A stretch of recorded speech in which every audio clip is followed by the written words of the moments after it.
नमः समय साराय स्वानुभूत्या च कासते चित् स्वभावाय भावाय सर्वभावांतरच्छिदे। सभी विद्वद्गण, आज इस माध्यम से बहुत सारे पुराने साथियों से प्रत्यक्ष और परोक्ष वाचिक रूप में संपर्क हुआ। कुछ दृश्य रहे, कुछ श्रव्य रहे और कुछ का एहसास भी रहा कि वो हैं, भले ही नहीं दिख रहे हैं पर हैं। अध्यक्षीय वक्तव्य का एक विचित्र रूप होता है। प्रायः अध्यक्ष वो व्यक्ति होता है, उसको बनाया जाता है कि जिसको कहने का मौका नहीं देना हो, क्योंकि सब लोग इतना बोल जाएं कि बेचारा क्या बोलेगा। और वास्तविकता ये होती है कि अध्यक्ष उसको बनाना चाहिए कि जो जितने वक्ता हों संगोष्ठी में, सभा में, उन सभी के प्रतिपादनों का मर्म रेखांकित करते हुए, मात्र संकेतित करते हुए, और जो बिंदु अस्पष्ट रह गए हों ऐसे एक या एक से अधिक बिंदुओं को जो स्पर्श करे, समझाए, उसका विश्लेषण करे। मेरा भी दोहरा दायित्व है। इतनी देर से सभी आत्मीय विद्वानों को मैं सुन रहा हूं। हर एक की अपनी शैली की विशेषता है, अपनी गरिमा है, अपनी मौलिकता है, और उन्होंने अपनी शैली में अपने विषय प्रतिपादन किए। यद्यपि वो समीक्षणीय नहीं है, क्योंकि उन्होंने अपनी बात कही कहां, उन्होंने तो समयसार की बात कही है। और समयसार हम लोगों के द्वारा समीक्षणीय हो जाए, कुंद कुंद की समीक्षा हम करने बैठ जाएं, इससे बड़ा दुस्साहस कुछ नहीं हो सकता।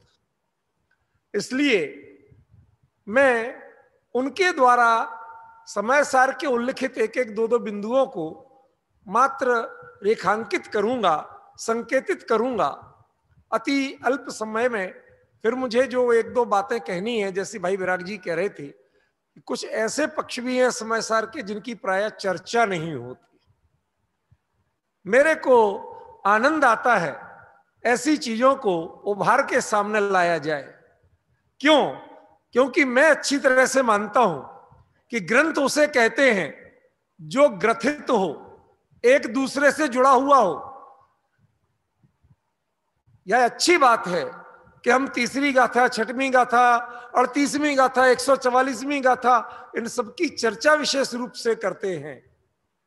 लेकिन एक चीज ध्यान रखना कि शुरू की 2 गाथा के बिना तीसरी गाथा नहीं है, शुरू की 5 गाथा के बिना छठवीं गाथा नहीं है, 37 गाथाओं के बिना 38वीं गाथा नहीं है, और 143 गाथाओं के बिना 144वीं गाथा नहीं है, 319 गाथाओं के बिना 320वीं गाथा नहीं है।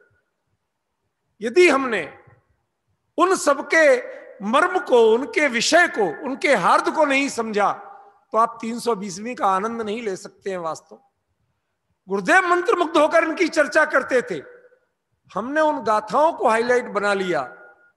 मान्यवर, समय सार में ये बता दो कि कौन सा ऐसा शब्द है जो कुंद कुंद का नहीं है, जो अपने आप में परमागम नहीं। कौन सा ऐसा शब्द?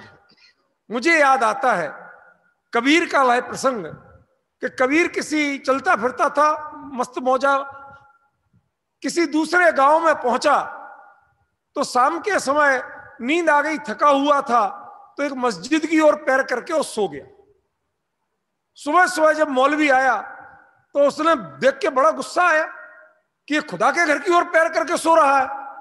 तो उसने उसे जोर से हिलाया, अबे उठ। तो उठा कबीर के, भाई क्या परेशानी है मौलवी साहब आपको?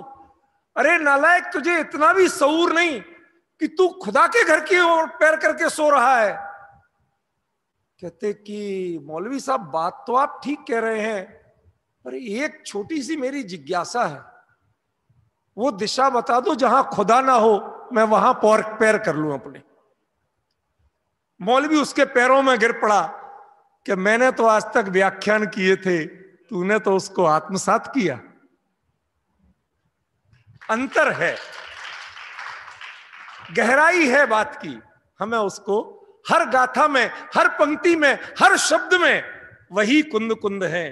हमें ये भेद ज्ञान करना बंद करना पड़ेगा कि कौन सी गाथा महत्वपूर्ण है। मैं कहता हूं कौन सा शब्द महत्वपूर्ण नहीं है, उसके मर्म को पहचानने की कोशिश करिए। जो गुरुदेव ने किया वह अद्भुत था। हमारे विद्वानों ने कहा, मैं संक्षेप में उसका सांकेतिक वर्णन करता हूं। सबसे पहले हमारी बिटिया निर्जरा ने, उसका तो नाम ही बहुत अच्छा है, उसके बिना मोक्ष किसी को नहीं होना है। देह की बात नहीं कर रहा हूं, अभिप्राय की बात कर रहा हूं।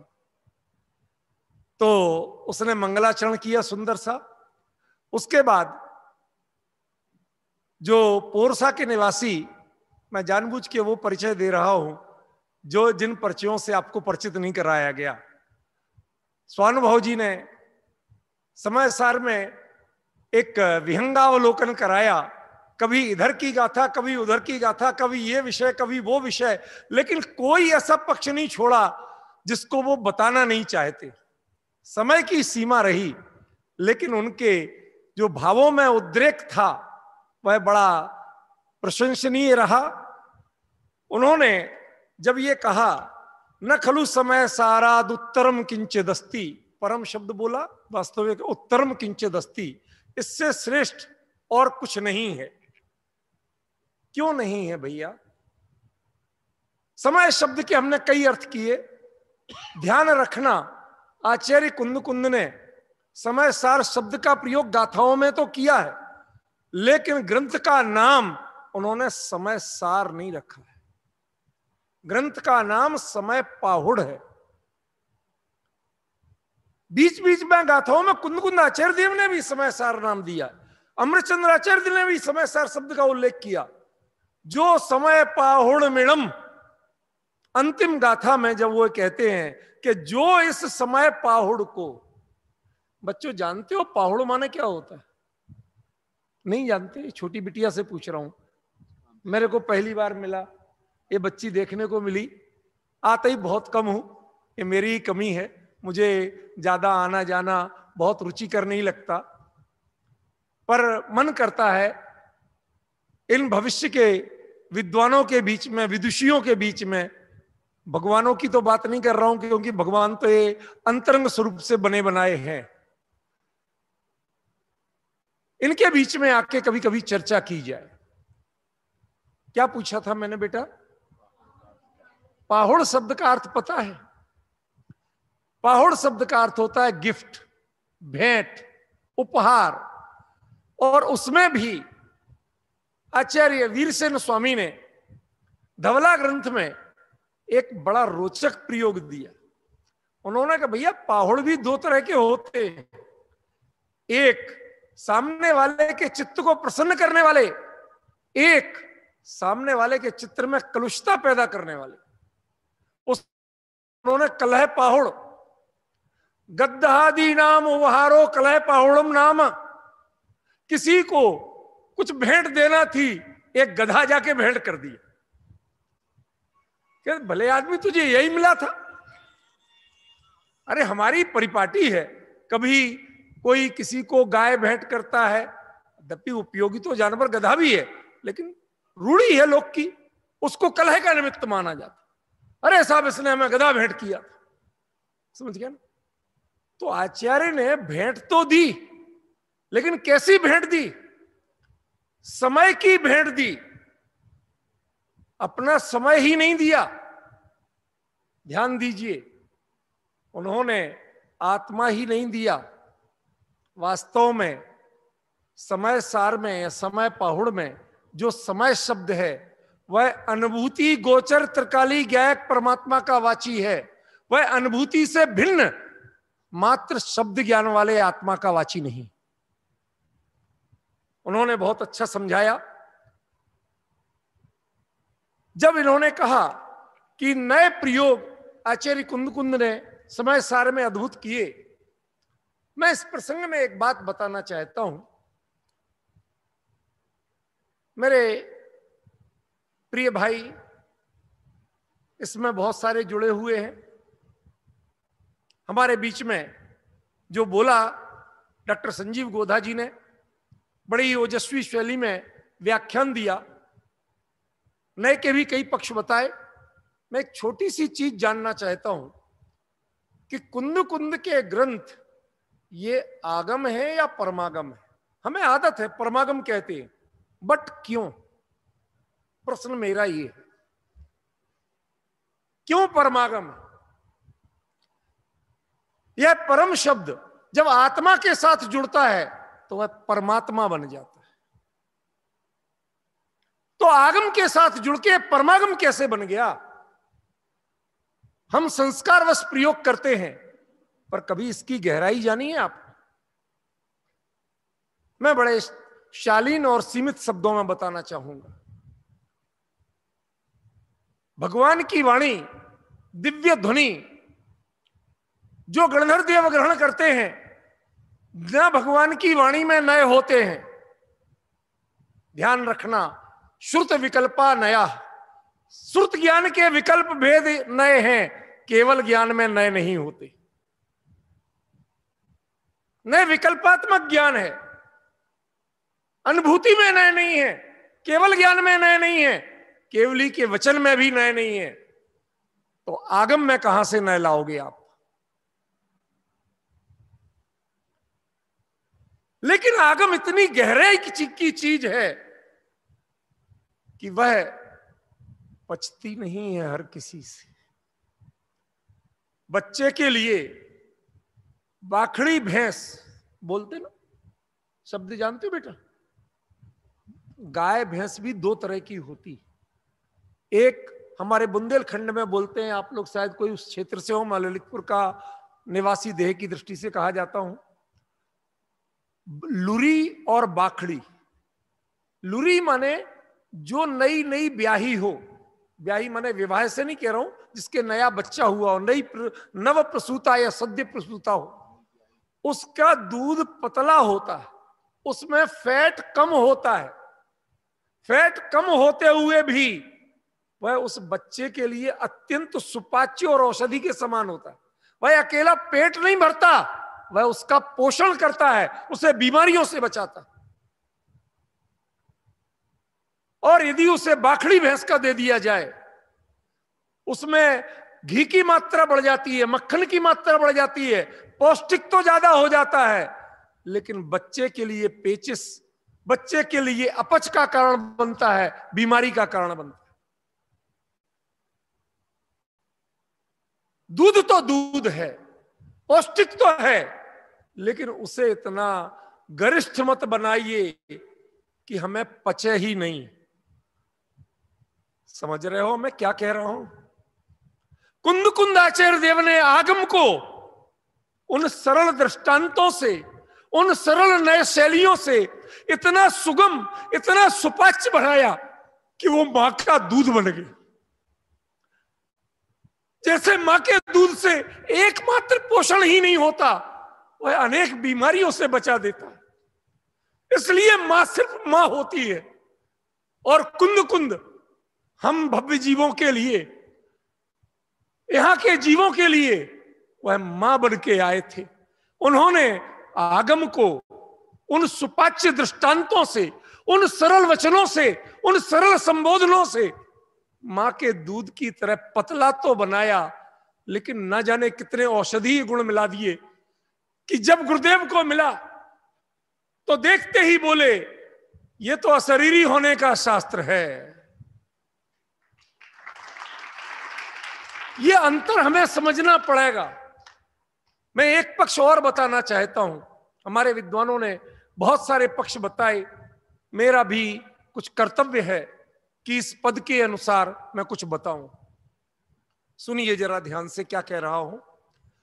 जब हमारे सामने, जब धवला ग्रंथ के मूल सठखंडागम, जब जय धवला का मूल कसाय पाहुड़ ये विद्यमान थे, साक्षात भगवान की वाणी विद्यमान थी, आगम का रूप विद्यमान था, तो कुंद कुंद को हमने श्रुत केवलियों से भी पहले कुंद कुंद श्रुत केवली का स्मरण करते हैं गुरु के रूप में, गमक गुरु के रूप। लेकिन कुंद कुंद क्यों हमने श्रुत केवलियों से पहले स्मरण किया। मंगलम भगवान वीरो, मंगलम गौतमो गणी, मंगलम कुंद कुंदाद्यो। ध्यान रखना माननीय राकेश जी, आदयो नहीं है, आद्य। क्या अंतर होता है इन दोनों में? आद्य वह होता है जो सबसे पहला हो, श्रेष्ठ हो, और आदि शब्द से बनता आदया माने इत्यादि, माने हमने दो एक नाम ले दिए, बाकी सब बराबर के हो। कुंद कुंद आद्य थे, मात्र आदय नहीं थे। क्या डिफरेंस पड़ा इसका? क्यों हुए वो आद्य? क्यों वह सुत केवलियों से ऊपर पहुंच गए? क्यों वह धरसेनाचार्य और गुणधराचार्य से भी ऊपर पहुंच गए? क्या कारण था? सुनिए, बहुत संक्षेप में बताना चाहता हूं उन कुंद कुंद की महिमा, जिसके कारण कुंद कुंद की रचनाएं परमागम बन गई। हम इन चीजों को प्रायः विचारते नहीं हैं, चर्चा कम करते हैं इनकी। कसाय पाहुड़ वह भाव कर्म की चर्चा करता है, षटखंडागम वह द्रव्य कर्म की चर्चा करता है। बंधुओं, द्रव्य कर्म और भाव कर्म की चर्चा जिनागम की बाहरी बात नहीं है, वह इसका अंग है। लेकिन एक चीज बताइए आप, ये द्रव्य कर्म और भाव कर्म हैं क्या?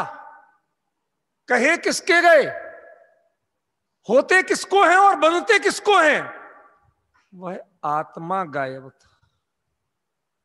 और ये द्रव्य कर्म और भाव कर्म का बल जान के हम में पामरता आएगी कि पुरुषार्थ आएगा? भय जगेगा या हौसला बढ़ेगा? जरा विचार तो कीजिए।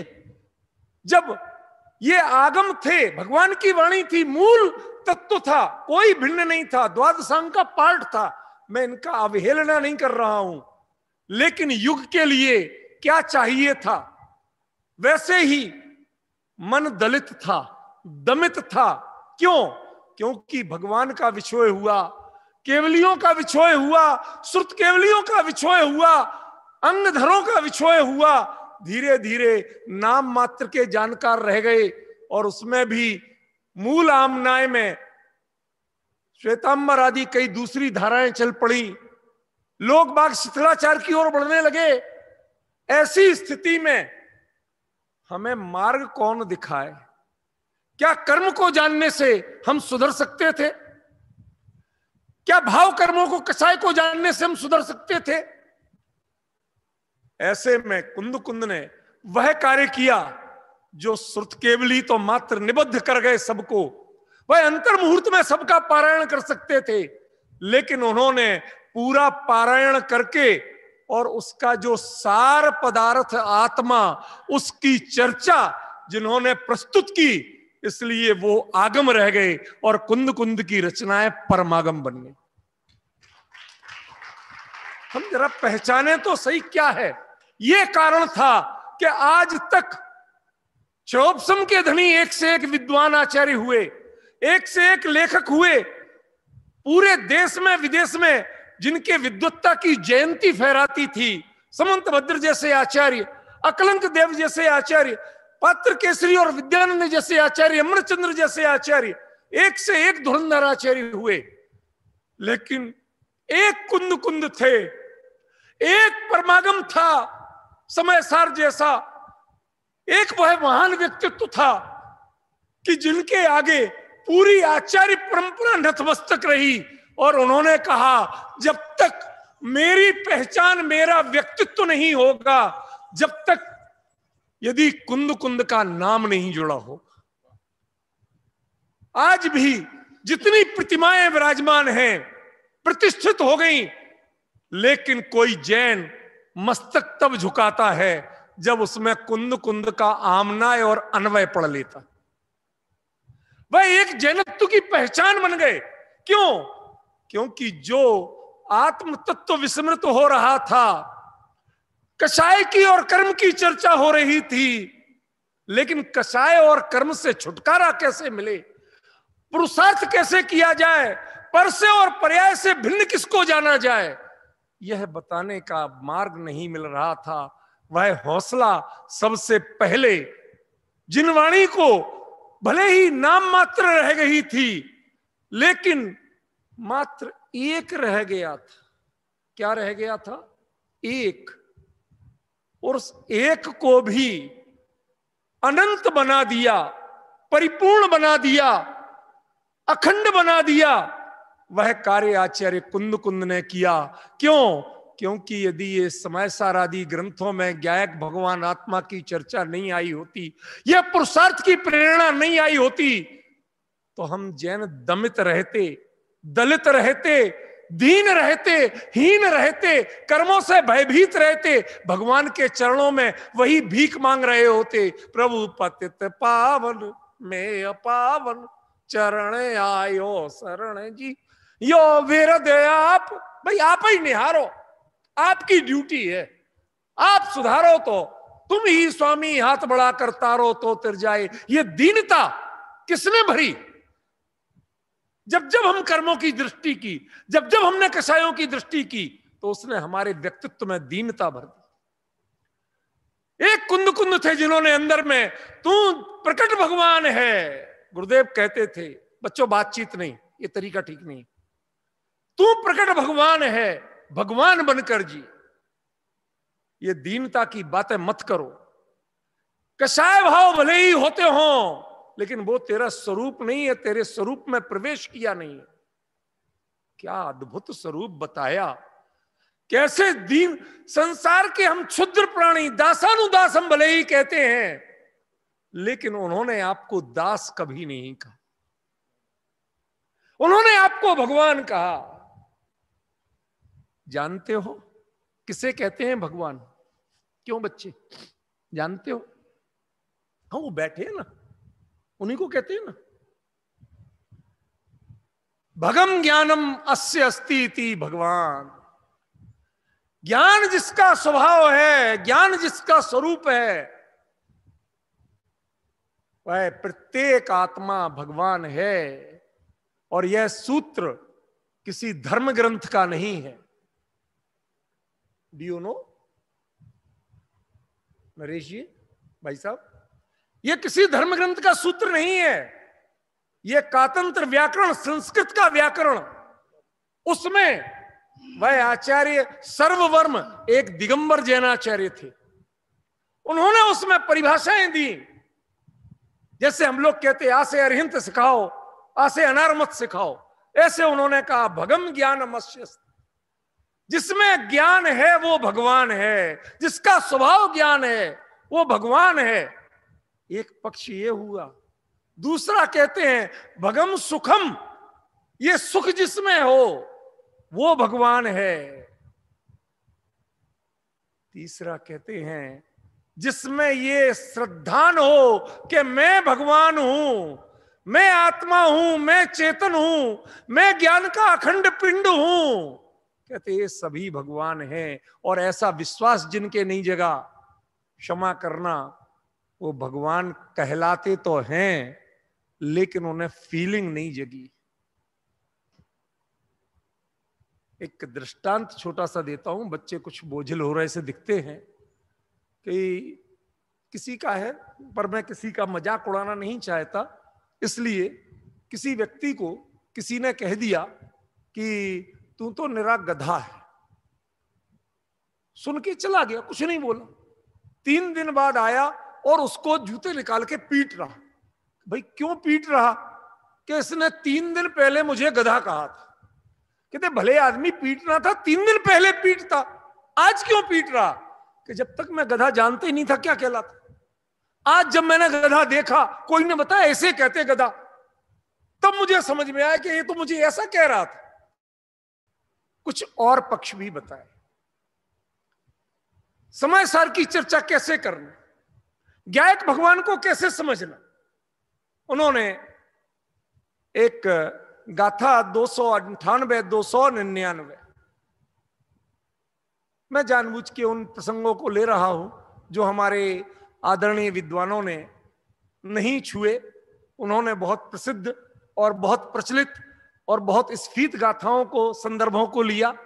मैंने कहा कि जो कम चर्चित रहे उनकी भी चर्चा की जाए, शायद उनकी भी गरिमा, उनकी भी महिमा, उनकी भी पोटेंशियल हमें सबको फीलिंग में आए, अनुभव में आए, संवेदन में आए। 298-99वीं गाथा में आचार्य कुंद कुंद कहते हैं, पढ़ना एक हेतव्वो, जो ज्ञायक भगवान मैं आपको बता रहा हूं, इसको क्षयोपशम से ग्रहण मत करना, शब्द से ग्रहण मत करना, प्रज्ञा से ग्रहण करना। और प्रज्ञा शब्द का प्रयोग आचार्य अमृतचंद्र समयसार के कलश में करते हैं। प्रज्ञा क्षेत्री शितेयम कथमपि निपुण ही पातिता सावधानी। जब तक जो भेद करके आपको अपने स्वरूप को नहीं दिखा दे, तब तक उसका नाम प्रज्ञा नहीं। किसी बच्ची का नाम प्रज्ञा हो सकता है, यहां बच्ची ही है ना, है किसी का नाम प्रज्ञा? नहीं है, कोई बात नहीं। अब किसी को प्रेरणा देना, रख लेना। सुनो, हंस के भी बोलना चाहिए बच्चों से थोड़ा, नहीं तो ये बेचारे डर जाएंगे, आगे बुलाएंगे और नहीं। सुनो, मैं बात कुछ और बताना चाहिए। क्या कहा आचार्य देव ने? पढ़ना एक हेतव्वो, यदि आप भेद करते हैं, भिन्न करते हैं, जो पर को मिला के देख रहे थे, पर को मिला के यदि उसमें पर के मिश्रण में प्रज्ञा की क्षेत्रीय छेनी जो पड़ेगी, उससे भिन्न होना इतना ही इंपॉर्टेंट नहीं है। आचार्य कुंद कुंद कहते हैं, प्रज्ञा जानने की चीज नहीं है, प्रज्ञा समझने की चीज नहीं है। आपको हम समझदार तब मानेंगे, आपको मेधावी तब मानेंगे, आपको प्रज्ञावान तब मानेंगे कि जब आप प्रज्ञा का प्रयोग करके प्रयोजन भूत को ग्रहण कर सको। घेतव्वो, ग्रहण करना चाहिए। चर्चा में बुद्धिमत्ता नहीं है, चर्या में बुद्धिमत्ता है। हम बातें तो बहुत करते हैं, पर हम उसमें उतरने की चेष्टा नहीं करते। कुंद कुंद के उन शब्दों को समझो, उन्होंने सीधा संकेत किया। वास्तव में समयसार ये ग्रंथ नहीं है, समयसार अकेला आत्मा नहीं है। जिसको अनुभव में उतर जाए बस उतना ही समयसार, जितना अनुभव में आ जाए उतना ही समयसार है, जितना अंतरंग में झलक जाए उतना समयसार है। बाकी तो सब शब्द ज्ञान है। आचार्य कुंद कुंद की महिमा मैं क्या बताऊं। मैं अपने विद्वानों पर ज्यादा नहीं बोला, क्योंकि शोभा नहीं देता। सभी विद्वान हैं, हमारे साथी हैं, भले ही दुनिया की भाषा से जूनियर सही, पर हमारे गुरुदेव ने तो किसी को जूनियर बनाया नहीं है। बधा भगवान छो, बधा पर्याय मा पण भगवान थाओ।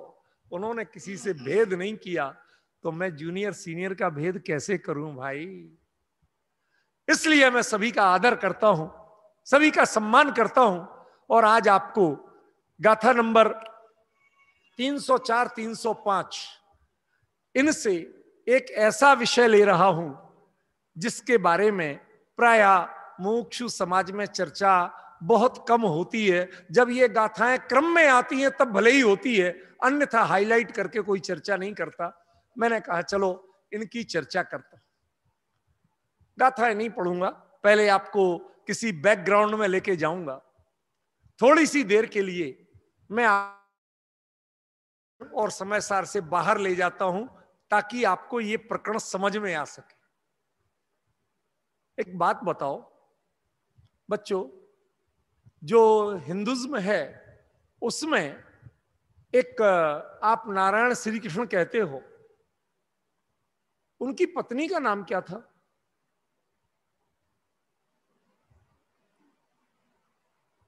बोल सकते हो?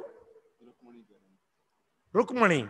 चलो, और भी कई थी, लेकिन उनके जीवन में बाद की कहानियों में जोड़ी गई। इसका मेरे पास प्रमाण है। इसका बहुत पहले, आज से करीब मैं 28 साल पहले इस पर लेख लिखा था, और वह विश्व भर में कई भाषाओं में अनुवादित होकर के प्रचारित हुआ। मैं दृढ़ता से बात कह रहा हूं कि उनके जीवन में राधा नाम की कोई चीज नहीं थी। फिर राधा आई कहां से? कहानियों में बाद में गढ़ दी गई, रिश्ते गढ़ दिए गए, श्लील और अश्लील बहुत कुछ कह दिया गया, लेकिन उनके जीवन में राधा नाम की कोई चीज नहीं थी। कृष्ण का जब लौकिक पक्ष था तब वो गोपियों में रमते थे, और जब उनका योगीश्वर पक्ष हुआ तो उस समय राधा का प्रयोग किया गया। आज भी कृष्ण की चर्चा में, कृष्ण की कथा में राग का प्रयोग होता है, लेकिन कृष्ण की कथा जब खत्म होती है तो लोग कृष्ण का नाम नहीं लेते हैं, राधे राधे कहते हैं। What is the concept of Radha और राधे? कहीं नहीं मिलता। हमें मिला तो समय सार में मिला। संसिद्धि राध सिद्धिम साधियम आराधियम चये अट्टम अवगत राधो जो खलु चेदासो अवधि अवराधो। राध या राधा माने आत्मा, गायक भगवान आत्मा, इसका नाम है राध या राधा। मैंने इसी टॉपिक को लेकर 28 साल पहले आर्टिकल लिखा था, लगभग 17-18 पेज का आर्टिकल था। पता नहीं विश्व के किन किन पत्रिकाओं में प्रकाशित हुआ। लोगों ने कहा यह पक्ष नहीं जाना हमने। आचार्य कुंद कुंद ने चर्चा की, राध शब्द माने आत्मा, गायक भगवान आत्मा। और इस गायक भगवान, अभी आप एक बात बताओ, थोड़ी देर के लिए आप अपने माता पिता को भूले बैठे हैं कि नहीं? तो आप अपराधी हैं? नहीं। आप बहुत कुछ भूले बैठे हैं, अपराधी हैं? नहीं। कुंद कुंद कहते 1000 अपराध क्षम्य हैं, दुनिया में कोई अपराध ही नहीं है। यदि अपराध है तो गायक का विस्मरण ही एकमात्र अपराध है। अवगत राधो जोगलू, जिसने अपनी आत्मा को भुलाया है बस वही अपराधी है, और दुनिया में कोई अपराधी नहीं। यदि ये अपराध का कलंक मिटाना है तो समय सार का अर्थ आत्मा को जानना नहीं है। अरे आत्मा शब्द का अर्थ ही मैं होता है। ध्यान रखना, आत्मा एक और जीव अनंत, ये बात क्या बताती? आत्मा हमेशा एक होगा, अहम एक को कहीं भी आत्मा की संख्या नहीं बताई गई, जीव की संख्या बताई गई। आत्मा होता ही मैं है, लेकिन वह मैं को शब्द में तो स्वीकार किया, लेकिन संवेदनाओं में नहीं ले पाए हम। क्या कमी रही? शब्द में स्वीकार किया पर संवेदना में नहीं ले पाए, अंदर से बोध नहीं हुआ, शब्द में दोहरा दिया। हमारे यहां कहा जाता है बुंदेलखंड में, पंडिताई माथे पड़ी पूर्व जन्म के पाप, उपदेश दिए औरों को कोरे रह गए आप। हम शब्दों में जीते हैं, संवेदनाओं में नहीं जीते हैं। हमें संवेदनाओं में जीना सीखना पड़ेगा। हमें ज्ञानियों के मूल शब्दों को पकड़ना पड़ेगा। उन्होंने क्या कहा, एक बार उनसे डायरेक्ट डायलॉग शुरू करना पड़ेगा। मैंने समय सार के ऊपर एक लेख लिखा था, विराग जी को दे दिया, वो सब श्रोताओं को भिजवा देंगे ऑनलाइन जैसे भी होगा। उसमें बताया समय सार माने क्या, इसी बात को लेके बताया। वो कहते हैं पज्जे मूड़ा ही पर समय, पर्याय दृष्टि छुड़ाने का ग्रंथ समय सार है। भैया मुद्दा ये नहीं है पर्याय दृष्टि छुड़ाना। पर्याय से कुंद कुंद की कोई लड़ाई नहीं थी, कोई दुश्मनी नहीं थी। फिर क्यों पर्याय दृष्टि छुड़ाई उन्होंने? क्यों? क्योंकि पर्याय दृष्टि करते करते तुम सुखी नहीं हो सकते। उसका विकल्प करके तुम सुखी नहीं हो सकते हो। तुम्हें जीवन में सुख चाहिए, संसार से मुक्ति चाहिए, तो तुम्हें एकमात्र तरीका है कि पर्याय 6 पर पर्याय की दृष्टि न थी। वस्तु में रहे, लोक में रहे, लोक से बाहर नहीं निकालना है, हमें अपनी दृष्टि से बाहर निकाल। एक दृष्टांत आता था, किसी सती की दृष्टि में पति ही पुरुष है, बाकी जनगणना में तो पुरुष बहुत हैं, लेकिन दृष्टि में पुरुष नहीं, अन्यथा वो सती नहीं रहेगी। ऐसे ही जो निरपराधी है, जिसे अपराध से रहित बनना है, उसे अपनी दृष्टि में एकमात्र पर्याय बिना का त्रिकाली गायक, मैं एक हूं, मैं अखंड हूं, इसके अलावा कोई विकल्प नहीं आ जाए, बाकी सब पर्याय दृष्टि है, जितना भेद है वो पर्याय है। ये जो अंतर समझाया गुरुदेव ने, जिस अंतर का संकल्प कुंद कुंद ने लिया, और जिस अंतर को समझाने के लिए यहां तक कह दिया कि जिसने ये दृष्टि प्रकट नहीं की, जिसे पर्याय दृष्टि है, और पर्याय बिना का त्रिकाली ज्ञायक जिसने नहीं जान पाया, तो वह तो अपराधी है। भैया ये बताओ, ये अपराधी का ठप्पा इस माथे से हटाना कि नहीं हटाना? क्या कभी कभी होता है, कुछ ठप्पे लग जाते हैं, आदमी कुछ भी बन जाए, कितनी सुधर जाए, लेकिन कभी ना कभी आपका बचपन पीछा नहीं छोड़ता, कभी आपकी जवानी पीछा नहीं छोड़ती, कभी आपका लालच पीछा नहीं छोड़ता। कहीं ना कहीं का ठप्पा एक बार लग गया, उसके बाद में आप जीवन भर उससे पहचाने जाते हो। कुंद कुंद ने कहा, तुम पर को जब तक पर्याय दृष्टि से पहचानोगे, पर को पर्याय दृष्टि से देखना ये भी अपराध है, और निज को पर्याय दृष्टि से देखना ये भी अपराध है। इसलिए हमारे गुरुदेव कहा करते थे, भाई किसी को मैंने पर्याय दृष्टि से देखा हो तो क्षमा करना। क्या स्वरूप था, क्या व्यक्तित्व था, क्या चिंतन था, क्या संवेदन था, और क्या जीवन था। ये समय सार उनके लिए चर्चा, आप कहते हैं कि उन्होंने 18 बार 19 बार चर्चा की, मैं तो कहता हूं कि समय सार पाने के बाद कौन सा समय ऐसा निकला जिस समय गुरुदेव समय सार मैं नहीं थे, जिस समय समय सार उनके संवेदन में, उनके हृदय की धड़कन में नहीं बसा था। कौन सी गाथा ऐसी थी? चलती एक गाथा थी, लेकिन चिंतन में, अनुभवन में, संवेदन में एक एक गाथा, एक एक शब्द उनके अंतस में गूंजता था, प्रतिध्वनि अंदर में होती थी। यह तरीका है समय सार को जीने का। हमने समय सार को पढ़ने का विषय बनाया, समय सार को सुनने का विषय बनाया, लिखने का विषय बनाया, समझाने का विषय बनाया, भाष्य भी बन गए समय सार के।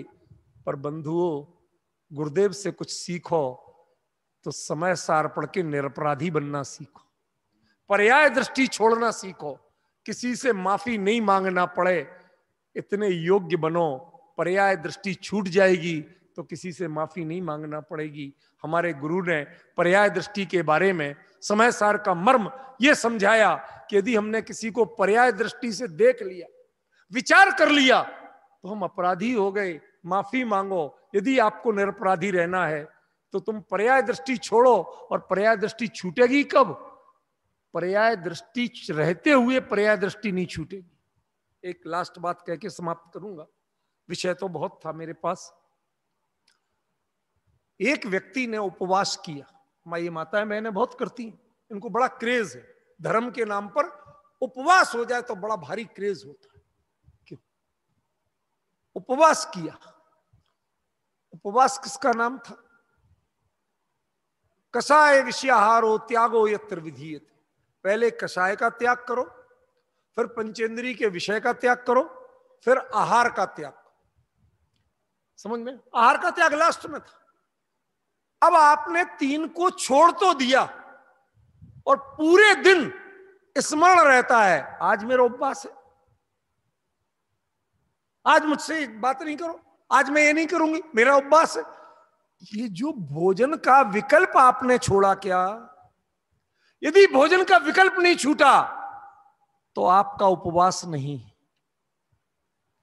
भोजन का स्मरण तक नहीं आना, निज का विस्मरण नहीं होना, और पर का स्मरण नहीं होना, इसका नाम उपवास। समझ में आया? एक शब्द होता है विराग जी, उपस्थित। क्या अर्थ होता है उसका? प्रवचन सार जी में आता है गजब का मर्म। उसमें आचार्य लिखते हैं, एक चरणानुयोग चूली का महाधिकार,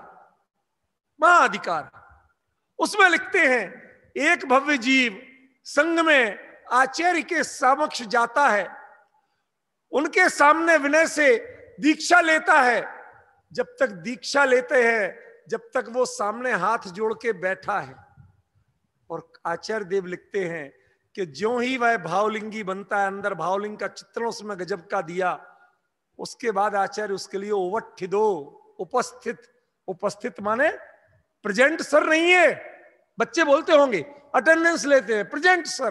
what is the present sir? उपस्थित। अध्यापक वह है जब वह पढ़ने वाले को अपने बराबरी का बना दे। उप माने निकट, बराबरी में बैठने लायक बना दे, तब वह उपस्थित है। आपकी देह से उपस्थिति होती है, आपका उपयोग क्या उस विषय में उपस्थित होता है? क्या उसको आत्मसात कर पाते हैं आप? नहीं कर पाते हैं तो इस अटेंडेंस की कोई कीमत नहीं। जिन शासन में आप कुंद कुंद के उपस्थित होइए, वो क्या कहना चाहते हैं समय सार में, क्या उनके पास बैठने के अधिकारी हैं? उस समय सार को जीवन बनाए बिना आप उनकी चर्चा करके अधिकारी नहीं बनेंगे। ये चर्या का ग्रंथ है। यह अपराध तब तक रहेगा जब तक आत्मा की बात भले ही हो, चर्चा में स्मरण रहे, पर चर्या में यदि विस्मृत रहा तो अपराध बना रहेगा। जब चर्या में आ जाएगा तब आप निरपराधी होंगे। यह आचार्य देव ने यहां सार बताया। मैं सभी सुधी विद्वानों का, मुमुक्षु भाई बहनों का हृदय से आभारी हूं। उन्होंने बड़े ध्यान से सुना। मुझे आपके बीच में आने का अवसर मिला, कभी मौका मिला तो समय सार के कुछ और ऐसे अद्भुत पक्ष हैं जो प्रायः कम चर्चित रहते हैं, या जिनके कुछ पक्ष अचर्चित रहते हैं। कभी मौका मिला तो उसको शालीनता से आपके बीच में चर्चा करना चाहूंगा। सभी विद्वानों को पुनः स्मरण करता हूं जिन्होंने इसकी इतनी सुंदर पीठिका बनाई और बहुत अच्छे ढंग से चर्चा की। कई पॉइंट थे उसमें बताने के, लेकिन मैंने उनको अपना लोभ संवरण कर रहा हूं कि समय की मर्यादा का उल्लंघन ना हो, और मैं समय सारमय बनने की भावना अपने अंदर में रखते हुए आज की चर्चा यहीं विराम देता हूं। धन्यवाद।